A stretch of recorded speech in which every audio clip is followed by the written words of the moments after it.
Eu vou receber agora a Ceci Portugal. Ela já trabalhou em TVs católicas. Em 2017 criou um canal no YouTube que está assim, fazendo o maior sucesso e faz trazer um pouco da vida em família dela, da fé que ela vive, para uma multidão que a acompanha. Hoje ela posta vídeos toda semana, além do trabalho bonito que ela faz no Instagram. Quero receber a Ceci. Ceci, seja muito bem-vinda. Oh, querido, obrigada. Bom é um grande dia. prazer, Tudo viu? bem? Prazer imenso Sua estar aqui. bênção. Ah, Deus abençoe. Amém, amém, amém. Ceci, tudo bem? Tudo Pode bem. ficar aí à vontade. Obrigada. Ô, Ceci, eu queria saber um pouquinho assim, sobre o seu trabalho, né? Vamos começar por aí. Certo. Então, esse seu trabalho hoje tem uma dimensão grande, tem uma multidão que te acompanha de todas as partes do Brasil, de outras partes do mundo também. Uhum. O que é que tem, assim, levado você a se comunicar, a entrar nesse universo da comunicação? Foi algo que sempre fez parte da sua vida ou num determinado momento você falou, opa, esse é o meu caminho? Sabe quando a gente é criança, a gente vai fazendo as coisas naturalmente, nem percebe, mas nas minhas festas de família, eu tinha um tio que tinha uma câmera, que antigamente era raro ter câmera, né, para filmar. E todas as festas ele me dava a câmera. E aí eu falei, olha só, né, nos detalhes de Deus eu já fui na comunicação de alguma forma, né? Trabalhei muito tempo com edição de vídeo, né? Então também captação de vídeo. Então eu vi Deus já mexendo comigo de alguma forma, né? É legal a gente perceber esses detalhes de Deus na nossa história. E aí eu fui me envolvendo, né? Uma coisa muito natural. Eu percebo que é natural porque tem gente que fala, vai na televisão e já se assusta, né? E a gente vem, pede para Deus nos usar, mas é bem tranquilo, né? E eu sinto que é algo meu mesmo, né? De poder me comunicar e de falar de Deus, porque eu trago as duas coisas, né? A facilidade da comunicação e Deus que vive e habita em mim, né? Olha, daqui a pouquinho nós vamos tocar num assunto assim profundo. Santa Rita de Cássia.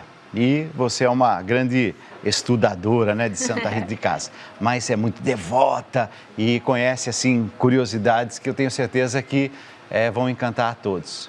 Mas agora falando um pouquinho, conhecemos um pouquinho, né, da vida profissional, já sabe, né? A comunicação fazendo parte da vida da Ceci desde a infância até os dias de hoje. Hoje com um trabalho lindíssimo aí. Para quem deseja segui-la nas redes sociais, qual que é o Instagram? É @CeciPortugal e youtube.com/CeciPortugal.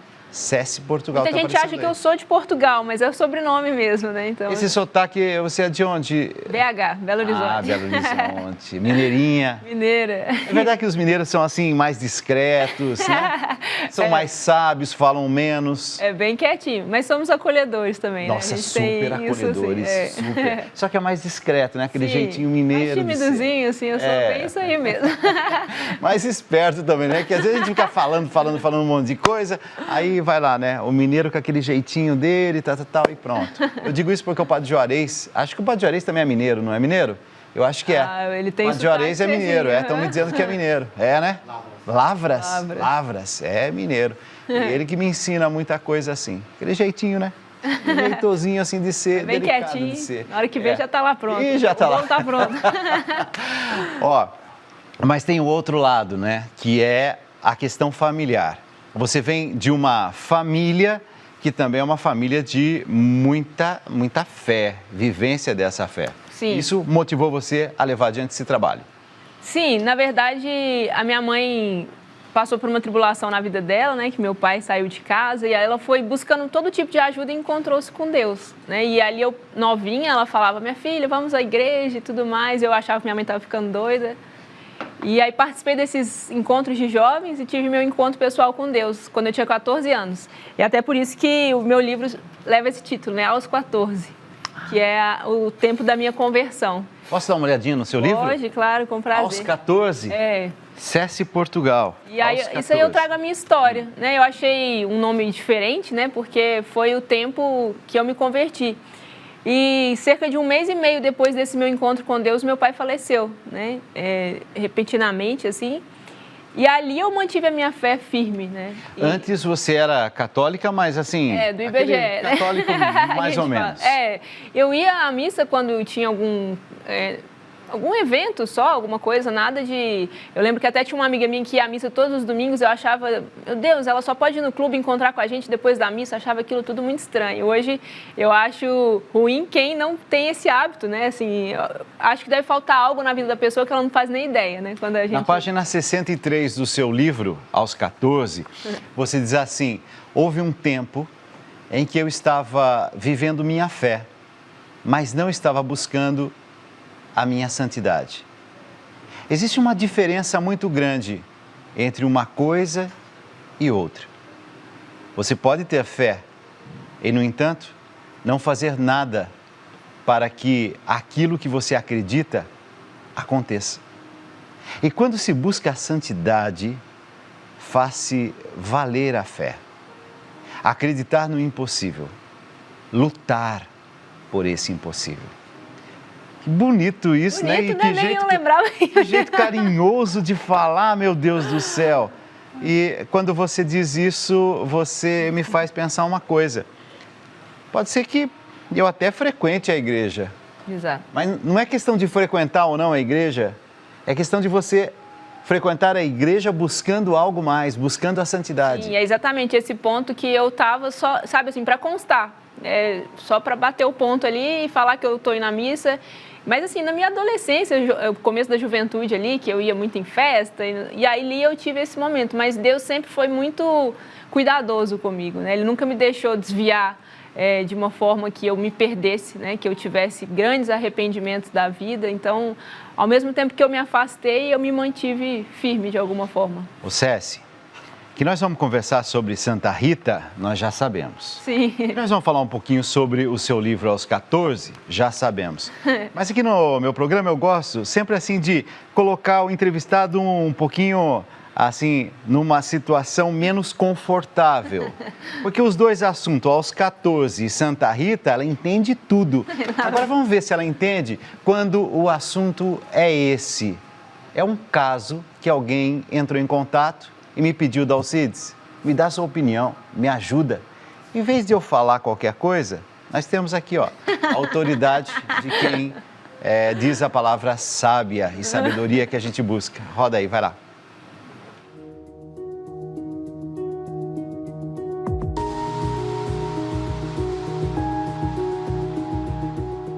Eu não consigo me encontrar em meus próprios planos. Nada do que eu faço vem dando muito certo. E ainda como se não bastasse, minha família não me entende e nem me ouve. Eles só me criticam e eu tenho vontade de largar tudo. Preciso de uma palavra amiga. Jéssica. O que é que você diz para a Jéssica, Cési? Eu posso dizer para a Jéssica que eu tenho vivido quase parecido. É muito difícil, assim, quando a gente... Eu acho que há momentos que a gente fica meio desnorteado, né? Eu acho que o mundo hoje tem muita informação, né? A gente abre um Instagram ali da vida, uma rede social, e é tudo muito fácil, né? Você vê uma pessoa viajando do outro lado do mundo, você vê uma pessoa conquistando coisas e ao mesmo tempo você fica achando que não, que nossa, só com ele acontece, só com ele acontece. Eu sou um fracassado. Exatamente. Só que quando a gente para pensar, às vezes a gente almeja coisas e é bom a gente almejar, né? Pra gente trilhar sonhos e trilhar nosso caminho com os nossos sonhos. Mas se a gente para olhar, a gente realmente tem muitas coisas e que a nossa vida, na visão de outra pessoa, ela é um ciclo, né? Ela se coloca que ela gostaria de estar na nossa posição. Sempre vai ter alguém que vai gostar de estar na nossa posição, a gente na posição de alguém. Então, a gente tem que colocar os pés no chão e falar, peraí, o que eu tenho é uma bênção, o que eu estou vivendo é uma bênção. E eu acho que também pediu discernimento a Deus. Ela falou, qual caminho seguir, né? Deus vai mostrando para nós, né? A gente tem que fazer a nossa parte, buscar, por exemplo, se é uma falta de um emprego, ela está procurando oportunidade de emprego, é muito fácil a gente falar, não acontece nada e fica sentado esperando sem nenhuma ação. Então, acho que o discernimento, né, de Deus, mas mover também, tentar sair dessa situação de uma forma que o seu agir vai te levar aonde você nem imagina, mas também agradecer pelo que você já tem, porque se olhar ao redor, você já tem muita coisa boa acontecendo na sua vida. Os desafios são constantes. Eu comecei o programa de hoje fazendo uma reflexão É exatamente sobre isso. A vida não poupa ninguém. Sim. Todos nós passaremos por dificuldades, todos nós enfrentaremos grandes batalhas, todos nós em algum momento teremos pedras ao longo do caminho. Bom, bem orientada, vamos para um caso um pouquinho mais complicado? Eu tenho 2 potes ali, um pote vermelho e um pote azul. Você quer o vermelho ou o azul? O azul. O azul. O azul, porque ela acha que o azul vai ser menos complicado, né? Vermelho já pega fogo. Vamos ver aqui o que acontece. Eu estou passando por vários problemas, diz o Edmilson. Dificuldades em todas as áreas da minha vida. Mesmo assim, eu tento superar, enfrentando com coragem. No entanto, minha esposa nunca fica ao meu lado. E ela faz umas sabotagens que eu acho que é até inconsciente. Ela prejudica a si mesma, ela prejudica toda a família. Dá uma opinião para mim, o que eu devo fazer para enfrentar essa situação? Edmilson. Olha, eu acho que o Edmilson, como ele já percebeu que tem essa falha com a esposa, ele deve ser o primeiro a tentar ajudá-la, né? Um diálogo, principalmente, né? Um casamento, os dois têm que correr juntos, né? Se correr cada um para um lado, a corda vai estourar. Então, juntos, sentar. E eu acho que a gente tem que abrir o jogo. No meu casamento, muitas vezes eu ficava... Coisas que me incomodavam, eu ficava quietinha. E aí eu aprendi que não, eu tenho que expor, né? E mulher acha que o homem entende o que a gente está vivendo, olha com aquele olhar assim, ai, não acredito que ele não está vendo isso. E às vezes a esposa dele está nessa situação, que ela acha que ele está sabendo, ou vice-versa, mas eles não sentam para conversar sobre isso, né? Pode ser bem isso mesmo. Então eu acho que o maior conselho que eu posso dar é o diálogo, né? E já que você está vendo, ame a sua esposa com todo amor e ajude ela nesse momento, né? Você sabe que às vezes já chegou o momento, por exemplo, de eu sentir raiva de uma situação e tal, e era mais a minha imaginação. Como eu não falei, fiquei sentindo tudo aquilo interiormente, as coisas foram tomando uma outra proporção. Era mais simples, a frase dita não tinha toda aquela repercussão que estava tendo dentro de mim. Você tocou no ponto que eu acho que é central, é diálogo, não tem outro caminho. Falar antes, na palavra de Deus tem um ensinamento sábio. Sabe aquelas contenções de água, que aí formam então aquelas barreiras, a partir da até usina hidrelétrica, por exemplo, vive disso, né? Essa retenção de água e depois tem assim, um lugar que se escoa aquela água, a força daquela água gera energia. Só que a palavra de Deus, no livro do Eclesiástico e também na sabedoria, diz assim que se tiver um furinho ali vazando água, é perigoso. Porque hoje é um gotejar, amanhã essa água escorre um pouquinho. Só que ela vai se apropriando daquele espaço vago. E aos pouquinhos essa água vai romper com todas as forças essa barreira, essa barragem.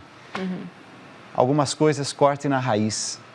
Alguns problemas que a gente tem, eles se tornam grandes porque a gente vai se deixando levar. E a gente vai se entusiasmando com tantas coisas que não valem a pena. Existe muito trigo, mas também existe muito joio por aí. Não sei se a Ceci já... Você já foi para Fátima? Já. E até vendo nessas imagens essa multidão lá tão linda, né? Quando teve a Jornada Mundial da Juventude em 2011, foi em Madrid, o grupo que eu estava passou primeiro em Fátima. Né? E Fátima tem uma coisa que a gente não sabe explicar, né? A presença de Maria é forte. A gente se emociona só de pisar. E é uma paz, né? É uma paz, é um negócio, parece que você entra assim dentro de um negócio que a gente não... E é tudo aberto, né? Isso que é incrível. E ali eu pedi para Nossa Senhora que um dia eu voltasse ali com a minha família. Eu ainda não era casada, ainda não era casada, mas fiz esse pedido. Eu estava sozinha, né? Eu já namorava, mas eu estava só. E ali, 3, 4 anos depois, eu voltei com meu sogro, minha sogra, minha mãe, meu marido. E quando eu estava em Fátima, eu descobri que estava grávida. Então, assim, eu vi como ela honrou aquele pedido, né, que eu fiz de voltar um dia com a minha família. Já estava excelente, né, só o meu marido, minha mãe, meu sogro, minha sogra. Mas ela ainda tem coroou ainda, né, esse pedido de alguma forma, né, com a Tereza, que é minha filha hoje, tem 7 aninhos. Então, é um presente de Nossa Senhora mesmo, né?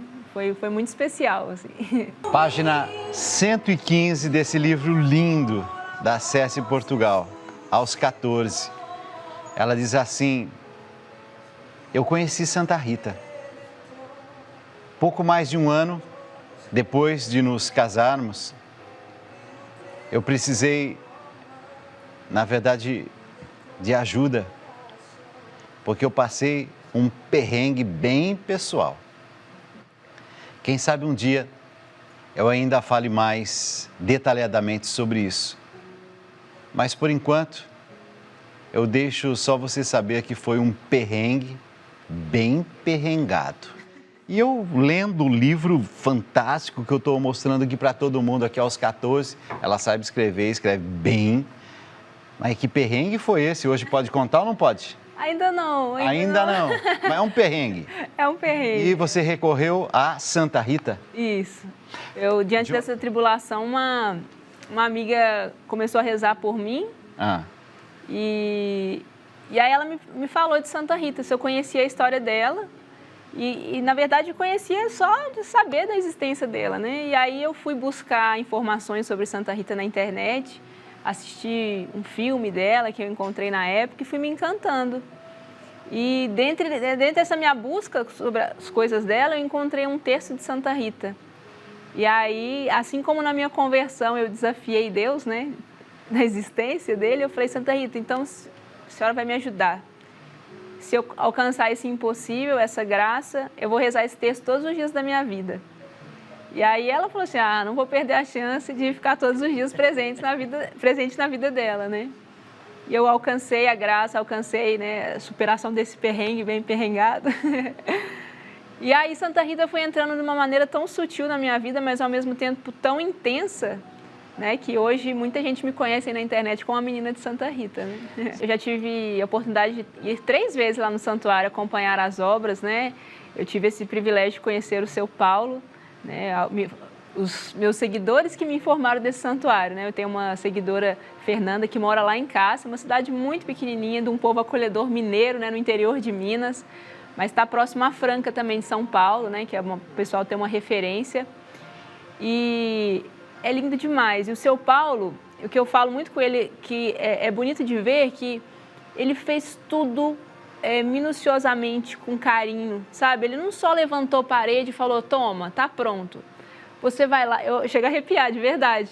Ele fez um jardim com rosas, né? As rosas de Santa Rita. Ele colocou pedras que, quando eu fui lá, era só terra. E depois eu fui vendo o desenvolvimento. Quando eu vi aquele jardim lindo, porque a gente também tem esses momentos com Deus nesses lugares, né? Podia ser só asfalto, ele nem podia fazer asfalto, ele podia deixar terra. E eu acho que o povo também nem ia ligar se pisasse na terra. Mas ele fez tudo com carinho, a iluminação assim do santuário é toda subterrânea, então, sabe, é esteticamente muito bonito. O projeto é todo dele, ele que idealizou, né, pensou na cabeça dele. E uma coisa muito bonita que ele fez também é uma réplica da casa maternal de Santa Rita, a casa que ela morou com os pais, né? Tem lá, é um lugar que eu me emocionei muito da primeira vez que eu fui, né? Porque ele fez tudo bonitinho, assim, tem o espacinho da cama que era de cimento, né? Aí tem uma coisa de madeira, assim, e todos os fiéis, os devotos, eles vão ter a oportunidade de conhecer essa casa, né? Ele trouxe tem até objetos também, não é só o espaço físico, né? Ele foi lá, tirou fotos, a porta de madeira daquela grossura, assim, sabe? Então, podia ser algo que, né, o paisagismo, tudo tem plantas, é lindo demais. As pinturas internas, de um lado do santuário é a vida de Jesus pintada, do outro lado é a vida de Santa Rita. Essa parte ele escondeu, tá tampado lá, ele falou que só na inauguração que a gente vai poder ver. Mas assim, tudo com carinho, sabe? E é um amor de ver, né? A cidade de Cássia vai mudar completamente com a existência desse santuário. E eu acho que todo devoto tem que colocar agora na agenda, né, como uma meta de conhecer esse santuário lá em Cássia, Minas Gerais.